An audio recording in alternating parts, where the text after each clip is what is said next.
Hello, everybody. This is Armando at the Armando Chacon Group at Century 21 SGR. I hope you are enjoying this beautiful weather. It is July.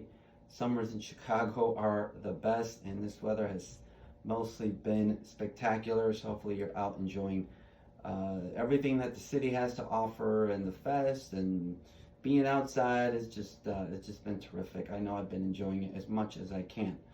So I wanted, as you may recall, I did a 2022 market forecast in January or so. So just to give you a recap on sort of what I forecasted at that time for this year, I said that we would have a really good start to the market.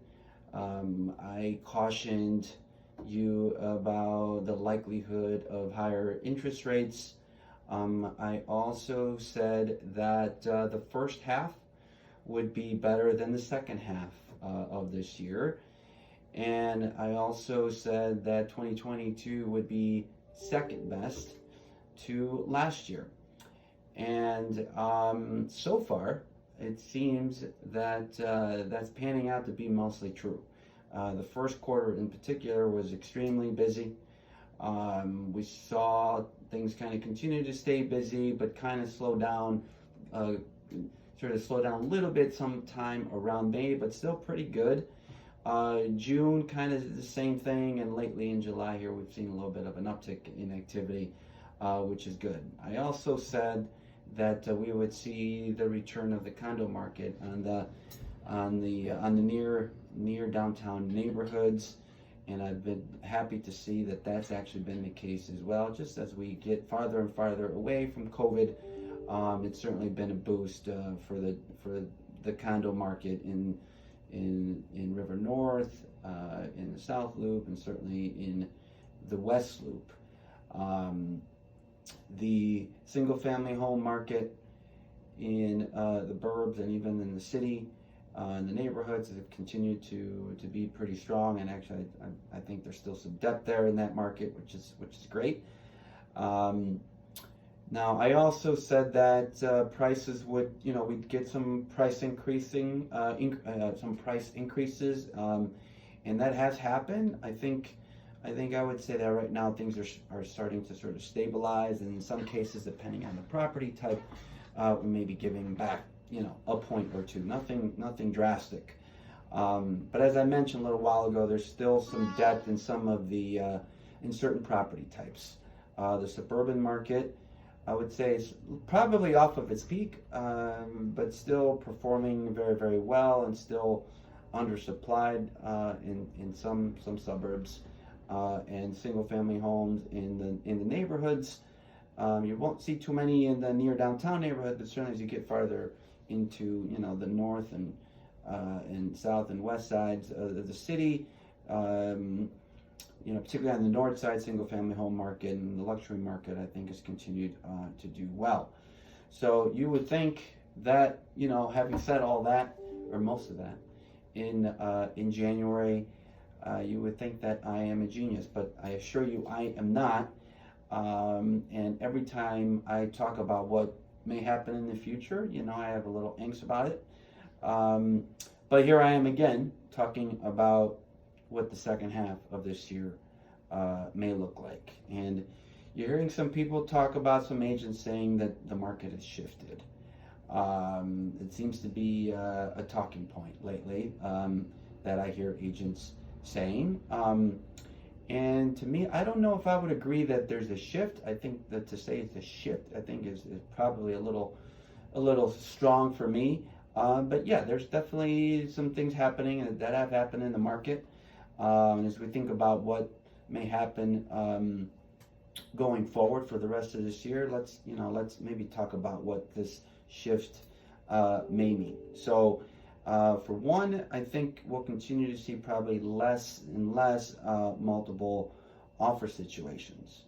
And for the properties, one thing that I've seen, even for multiple offer situations that I've been a part of and that other agents tell me that they've been a part of, is that buyers have been disciplined and maybe influenced by rising rates, or just being pretty cautious in regards to price.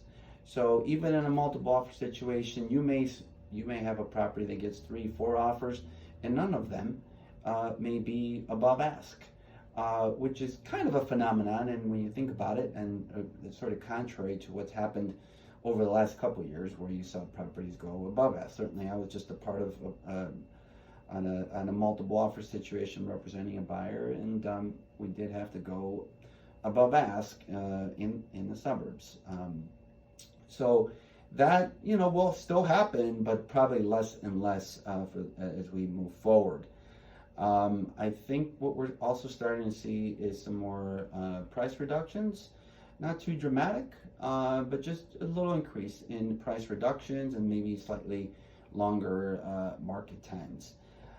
In short, I think the market is slowly sort of tilting towards buyers, and that's not necessarily such a bad thing when you think about, when I think about the struggles that I have had and my clients have had sometimes in just buying a place to live. It shouldn't be that hard, but it has been hard. And where it has been hard, I think, is where that depth is in the market for certain type of homes in certain neighborhoods in certain suburbs, whatever. It may still continue to be somewhat more difficult compared to maybe other aspects of the market, but it's getting easier. What that means for a lot of buyers is you will have more time, you won't have that pressure, and again, more importantly, you'll be able to buy a property in a more sort of conventional way, where you will look at a property for the first time and maybe you'll love it and make an offer, and maybe you won't have to compete against another offer. How about that? Or you may even be able to do second showings, and I've been doing more and more second showings on my own listings. So however, it will, I think, for a multitude of reasons, I think it'll be a price sensitive market. And I would say the housing market is always price sensitive, but I think even more so with everything that's going on. So let's maybe talk about the economy, which I think always has, I think, always influences what happens in the housing market. But I still think that due to strong fundamentals, that there is a low risk of a drastic market deterioration. Inflation actually may be peaking, and that's been a big problem and a big drag, not just on the housing market, but obviously it's been a challenge for supply chain and just getting stuff that you want to buy. So hopefully that will continue to improve, and hopefully again inflation will sort of maybe go the other way. So rates, as we all know, have gone up, and that has made an impact, I think, some impact. It's hard to measure exactly. I know Crain's recently did a piece about more deals, more transactions sort of falling through, and some of it was, because of financing. You do have some buyers that will tend to, maybe buy right up to the range where, sort of max out their price point, and sure enough, a quarter, half point, or a point percentage increase in rates is, might really be a game changer. It might really change things. So, but, for the most part, I'm not too concerned about rate increases. It's something to keep an eye on, and that rates might hopefully have flatlined. If some are calling for them to go down a little bit. I am not prepared to say that I agree with that, other than just to say that I think if the economy continues to be as strong as it has, and I'm going to talk about that a little further, but I think we'll be able to offset some of these price increases. Right now, the job market continues to be pretty strong. I mean, I joked the other day that if you have a pulse, you can get a job if you want one. And frankly, there's still a high demand and a shortage, frankly, of people willing to do some of the jobs that we need right now. So, But again, I mean, there's the R word, the recession word has been mentioned a little bit more and more, and I would say that's a notable risk for us to be aware of. But it would be a very sort of slight recession, in my opinion, that would have, I think, little impact on the housing market. Quite different from what happened in 2007 and 2008. And the biggest difference, I think, was then that you had a lot of folks that were over leveraged, 100% financing, and it really just caused a glut of inventory that really had a really detrimental impact on pricing in the market overall. It took several years to sort of recover from that, but recover we have. And again, the market has really been on an upswing, ever since. So with that,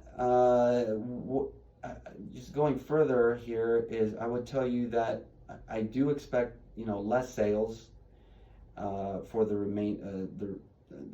market won't be as busy as the first half. We'll see if that happens, but I don't expect a big reduction. As a matter of fact, I still think that we'll have the second best year in the housing market that we have in a long time, next to last year, and that's still a pretty good story to tell. I mean, that's still fantastic.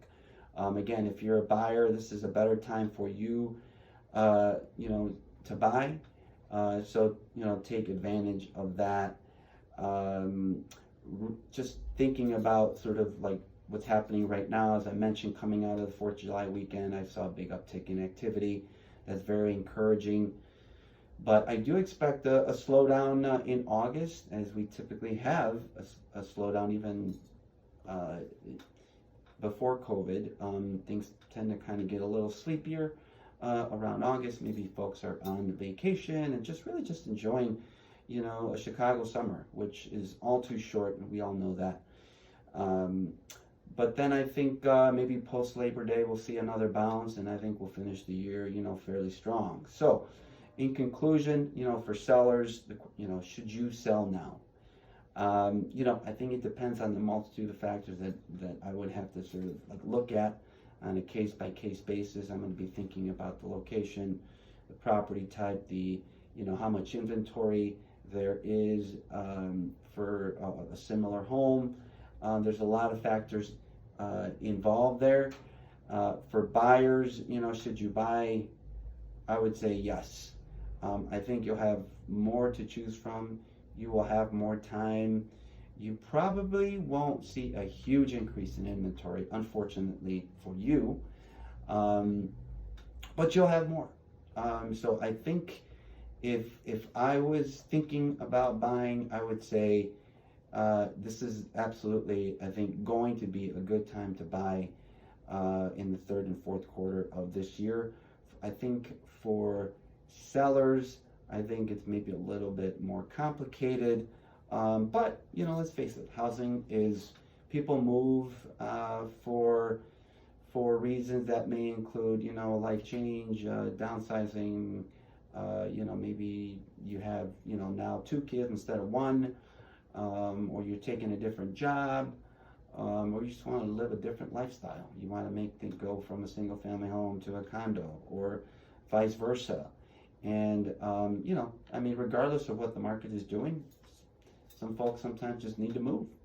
And, but all that being said, I think I feel fairly confident that, that market forecast that I put out in January so far is panning to be mostly accurate. There's still a lot of time left in the year. We'll see how it all shakes out.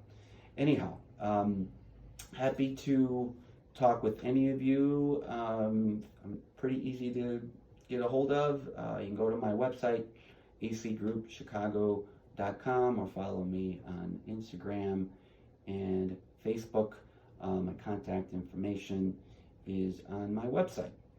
So with that, I hope you continue to enjoy the summer, and look forward to seeing you soon.